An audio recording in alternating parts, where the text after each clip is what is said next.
This week on the season finale of The Real Housewives of Orange County. She were plotting against Gretchen to bring up transphobic and homophobic stuff, and you guys both had hoped that it would turn everyone against her. That's insane. She's clearly trying to make this like a mindful thing when I have nothing to do with this. Yo, what is up, everybody? Welcome back. Today we're going to be recapping The Real Housewives of Orange County, Season 19, Episode 17. Let's get right into it.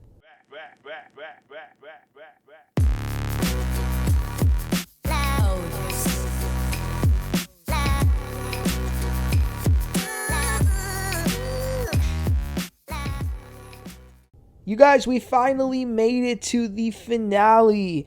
The finale that we've heard so much about. This damn finale. Since the season began, they teased the hell out of this finale. They were saying that it was going to be this explosive finale. They even compared it to the Monica Garcia finale of Salt Lake City. So we were all anticipating it. We finally got here. It took a little bit too long. Okay, we waited a little bit too long. Some of them episodes were a little bit too boring and unnecessary, but we finally got here, and it was definitely shocking. But that was really like the last 2 minutes of it. So let's get into it so we can get there and talk about it. So we get started. The women are on their cast trip in Amsterdam. They're having like a Salt Lake City finale type of thing, like a finale during the cast trip, which I like. So it's day 3 of Amsterdam. It's a new day. The women are getting ready. Gretchen FaceTimes Slade. She had a rough night the day before and she cried a lot. She feels better. She feels like she needed to get it all out. And for what it's worth, I gotta say, I do believe Gretchen was being pretty sincere the night before. I do think she felt bad and I do think she felt apologetic. But Tamra didn't really want to hear it. So then we see Emily and Gina. Emily tells Gina that last night Shane lost it. It was Annabelle's cheer practice and he had to go pick her up, but her son Luke was losing it. And they actually showed a clip of the phone call that she had with Shane the night before. Shane was telling her in the phone call that he lost it because the little boy was not behaving. He didn't want to follow the rules and he was even like throwing food, and Shane just couldn't deal with it anymore. So Emily makes, she says that this makes her feel bad and that she's in another country and she's not there to help, but Gina is there to make her calm down a little bit and tell her that it's all going to be okay. So then after that, the ladies all head out to do their activities for the day. They divide into 2 groups, Shannon, Gina, and Heather. They keep getting high on this trip. Like last time they had the brownies or muffins or whatever it was, and now they're having mushrooms. They're doing a lot. So they're going to be going somewhere. And then Gretchen, Emily, Jen, and Tamra, they're going on this ride. But as they're on their way there, they are kind of all joking about Shannon and how she wears all these Spanx and it really doesn't do much. It kind of just redistributes the fat. So they kind of laugh about that. But then they go to this place. It's huge. It's this huge building. It's like a skyscraper almost. And you have to go all the way to the very top. And on the edge of it, of the top, there are these swings that when you swing, it literally you're swinging away from the building. So for like, you're in the air, like it's kind of terrifying because, God forbid a loose screw. Oh, it would be over. I wouldn't do it. I would have passed on that. Gretchen and Tamra actually went together on the swing and they seemed to be having some fun. And they were, like I said, with Emily and Jen as well. Meanwhile, Heather, Gina, and Shannon, they go to like this place that has a maze. They were talking about last night a little bit. Heather says that she thought Gretchers, that's what they're calling her now, Gretchers. They're saying that Gretchers was very sincere, but then all of a sudden, Shannon starts to feel the effects of the mushrooms. And it was hilarious because she started hearing things, and she thought they were playing the Real Housewives of Orange County theme music, even though they were not. So then they go on the maze. It was a very weird maze because it was dark, but there were like flashing neon lights, but there were also like mannequins, and there were like these weird pictures of the women that were like AI. I think you would probably feel high just going there, so I can't imagine how they felt having taken something before going there. So let's go back to the other ladies. for a second. So Jen asks, how are they doing today? And Gretchen's like, okay, I guess. But then Jen says, well, what would you have liked from Tamra? And then Gretchen says, I just think that I was expecting a lot more. Like, for example, she says that now that Teddy got cancer, she feels that she would have hoped that Tamra would have had some empathy for the situation that Gretchen herself was in some years ago when Tamra was going after her. I think she's referring to when her fiance had cancer, if I'm not mistaken. I think that's who it was. So, in other words, because Tamra now knows what it feels like to have a close friend or just someone close in her life go through that, she would have hoped that Tamra can now understand how she felt at that time, how Gretchen felt at that time. And Tamra does apologize, and Gretchen thinks that it's sincere. Then Tamra's like, oh, well, let's have ChatGPT write a friend contract for us. La.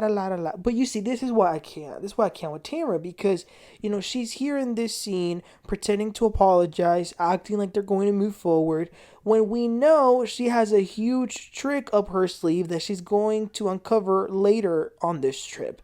She's just really, really fake. So, anyway, when they get back from their activities, Tamra and Gretchen walk around. Tamra and Gina, they walk around. And as I said, Tamra has this whole thing calculated. So Gina says to her, I can't stop thinking about the post that you showed me that Gretchen liked and all this stuff. Tamra clearly wants to use Gina so that it can be Gina who brings this up. But Tamra does say to her, don't do it today. Don't bring it up today. Bring it up tomorrow, because after that, we're just going to go on a plane right after that. So you see, she's very calculated. We also did see Shannon and Gretchen go on a walk after the activities. So then we see a very emotional scene, very personal scene. So Heather and Emily, Heather goes to her dad's old house, and to her surprise, they were just standing out there looking at the outside of it, but the owner happened to be there, and he had just gone out the door, and he saw them, and he was kind enough to invite Heather in. And you could tell Heather was not expecting that at all. She was really shocked when he offered, but of course she said yes.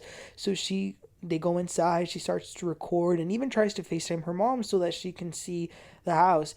That was very crazy in a good way. Like, such a nice thing that he would have let her in, and she had the opportunity to go in. Then after that, they sit on this thing here by the canal, and Heather was very emotional. She says a few words to her dad, almost as if she were speaking to him.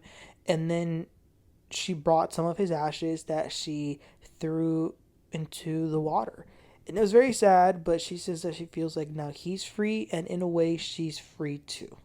So yeah, very, very personal, emotional scene. Okay, so then it is much later now, and the women all had time to get ready, and they head out for their dinner.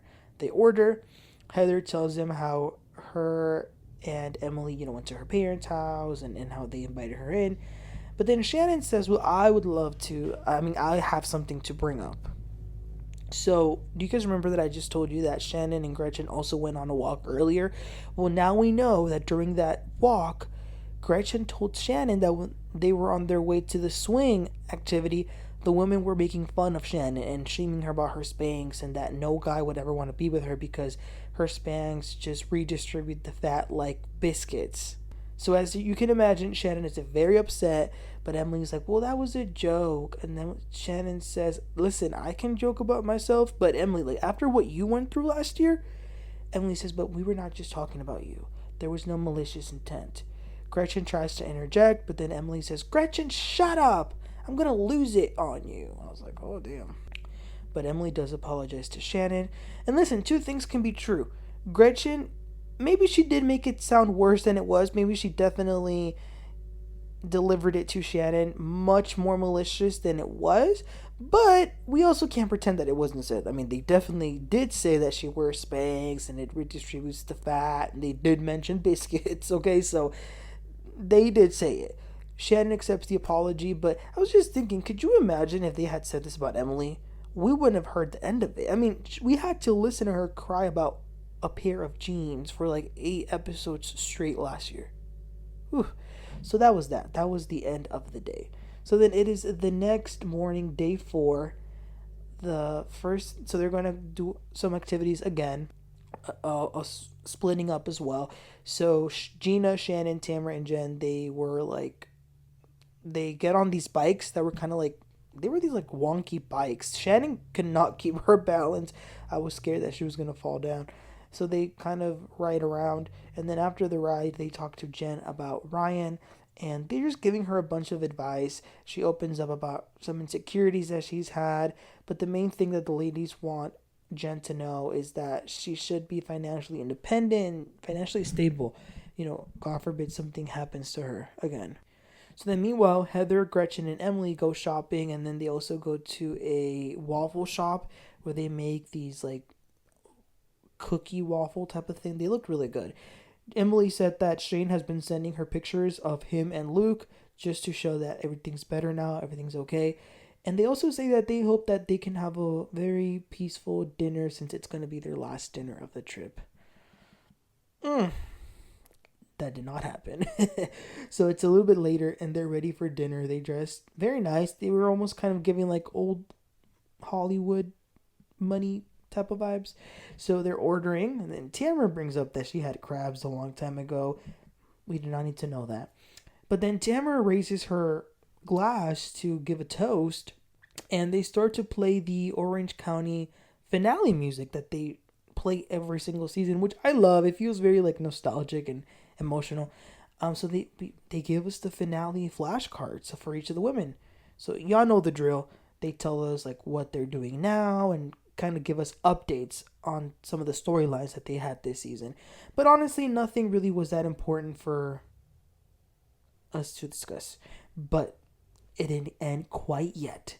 So Gina says, Gretchen, there's something I have to bring up. I have to say something to you. There's been a lot of posts that you have liked on social media that are very disparaging to the LGBTQ community. And Gretchen says, oh, no, I don't have a problem with the LGBT community. Like, I just scroll. Maybe I've liked something, but against the LGBTQ community? No, I haven't.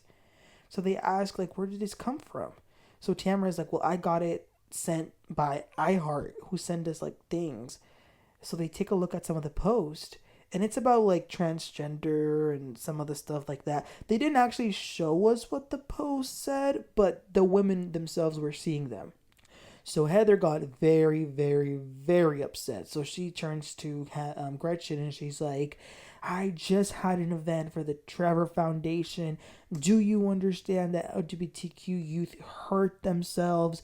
Why are you not horrified?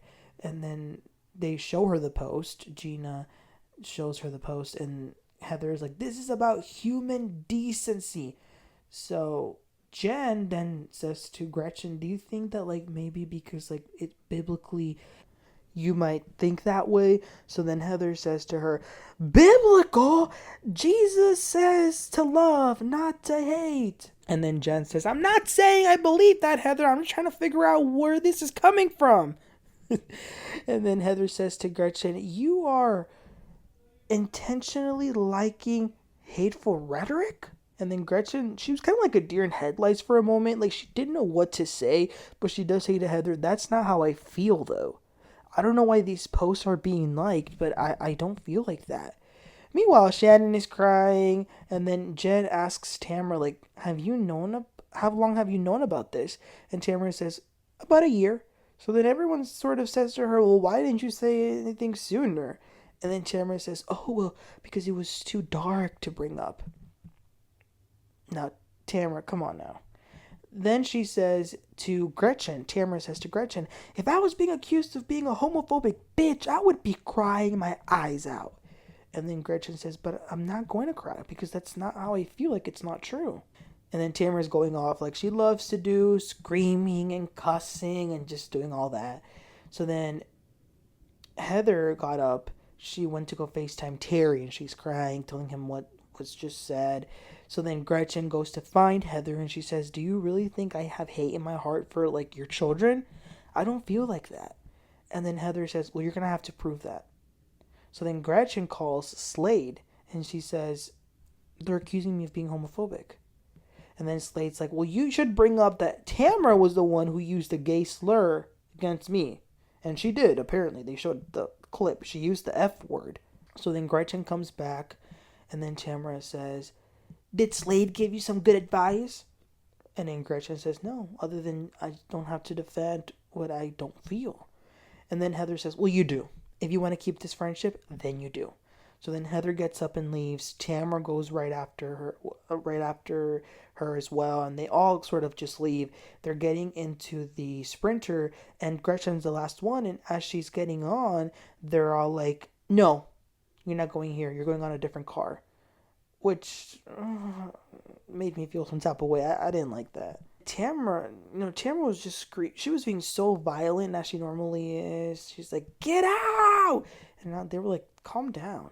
So then finally Gretchen kind of goes off. So she says, this is not what I believe. It's not who I am. And I'm really sad that you're all doing this to me.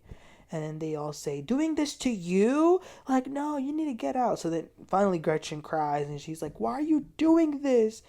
I don't even know where this is coming from. I've never even seen this. I know you know that's not who I am, Heather. Why would I have all these people in my life that are like that if I felt that way? Why? Make it make sense. You're making me be someone that I'm not. She was like very, very, very all like hysterical. So then Shannon says, well, you're going to have to explain it. And then Gretchen says, well, how am I supposed to do that? And then Shannon's like, well, you got to figure it out. Making me out to be somebody I am not. Then show us that. Then explain it. But how am I going to do that? I don't know how to do. So that was the crazy, chaotic finale. But it didn't quite end there. So the next morning, some of the women are on a bus. I guess they must have been on their way to the airport or something. And Gina says that last night she went on some of these accounts of where the screenshots were taken. And while it did show that Gretchen follows certain accounts, she was not able to find any one of the posts that they saw on these screenshots, and she couldn't really find anything that Gretchen liked herself. And then Emily's like, well, we can't also really like accuse someone of doing something and like try to destroy their lives, so we really, really don't know, and we don't give them a chance to, believe them or to have them explain themselves. So they're kind of feeling some remorse, especially Gina. She even had a little bit of tears in her. She thinks that they might have falsely accused someone, and she kind of feels guilty for being the one who brought it up. And now she's starting to realize that she was played. She feels used. So as she is saying this, Tamra is like, oh, so you're making it my fault? And then Emily has to say to Tamra, she's like, we're not saying it's your fault. What we're saying is that all of this stems from you and Gretchen bringing up anything that you can against the other to hurt each other. And I gotta say, I totally agree with Emily and Gina on that. And I just don't understand how Gina didn't see it earlier.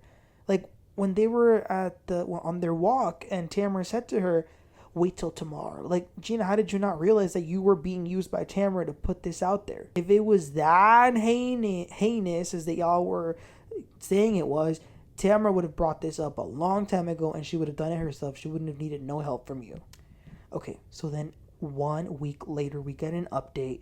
Gretchen and Slade are in her house, and she wishes that she could have maybe defended herself a little bit differently that day, but she just is adamant that it's not her, that is not who they're trying to paint her out to be, is not the truth. But then, you guys, this was where things took a turn. So we got this on the screen, and it said that after production wrapped, the women received a direct message on Instagram. So Gina gets together with Shannon and Jen, and Gina shows them a message that this person on Instagram sent her, where he was saying that Tamra has been exposing stories and has been leaking all the details of the whole season through bloggers and through fan accounts. So they actually called this person. They didn't just text him. They actually got him on the phone, and he says, if you guys want to like test my knowledge, go ahead, ask me what I know. So they're like, yeah, what do you know? And you guys, this guy knew the entire season.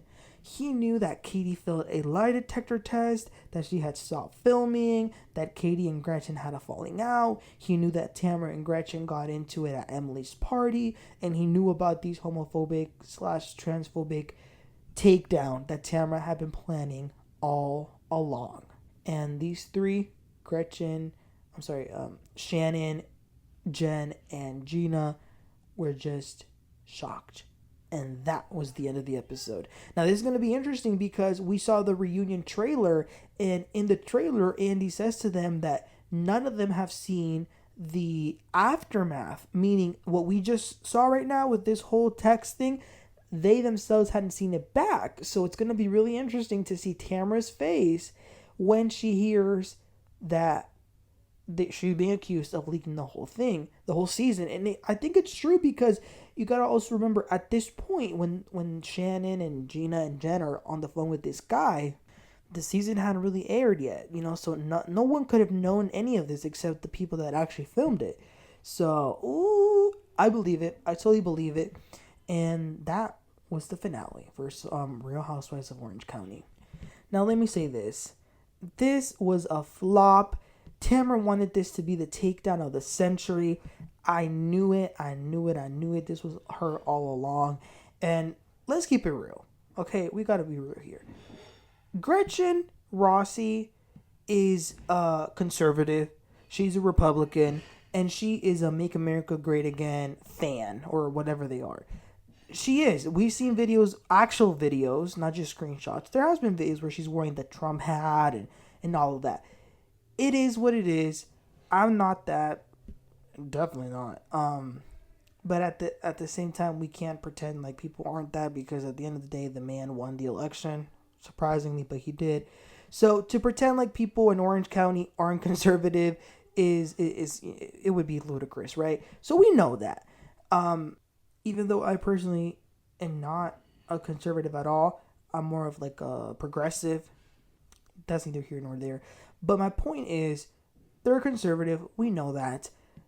I do know that Tamra was kind of trying to use this against Gretchen, which is kind of hilarious given that Eddie himself is a MAGA and so is her son. So for her to use that, because she knows that most of us, the fans, are not MAGA. So she was trying to use this against Gretchen, which, charity starts at home. Worry about your home, because your family members are the ones that are MAGA. But this whole thing with the post, the whole thing seemed really suspicious because I had seen some of these screenshots also prior to the season. So they were already out there on social media, but they never really, something about them didn't sit well with me. Obviously, they said some things that were pretty bad, but it just didn't feel like they were real. I don't know. And maybe Gretchen went back and took down the like, because you can't unlike something that you've liked. So maybe she unliked it. I don't know. But the whole thing was weird. But also, to give her the benefit, it's not like she was making these posts herself. It's not like a Jenny Gwen situation where it was actually Jenny who was posting all of those anti-Black Lives Matter posts. In this case, Gretchen was supposedly liking them. Is it possible to accidentally like something? It is, especially on Instagram and especially on TikTok, where likes are like a tap, like double tap. And sometimes, y'all know, phones be acting funny and they be liking things. So I don't know if it's true, but it was a lot. But my biggest takeaway was this whole blogger thing with Tamra. I'm not surprised at all. Ever since we found out that the women over there in New Jersey, Jen Hayden and Teresa, were handing out screeners to fans, these women will do anything. And we're talking about this in Salt Lake City as well, talking about people leaking things. It's a mess. But listen, you guys, it was a good finale. I want to go to this reunion right now and see what they're going to talk about. But y'all, let me know your thoughts. Please tell me, what did you think about this Gretchen thing? Do you think it was all a takedown that Tamra planned? Do you think the posts are true? Did she actually like them? And what did you make of this guy who made the phone call to Gina, telling them that Tamra has been sharing all the season with all the blogs? Let me know in the comments, you guys. Please don't forget to like and subscribe, and I'll catch y'all next time. Y'all have a great one. Bye.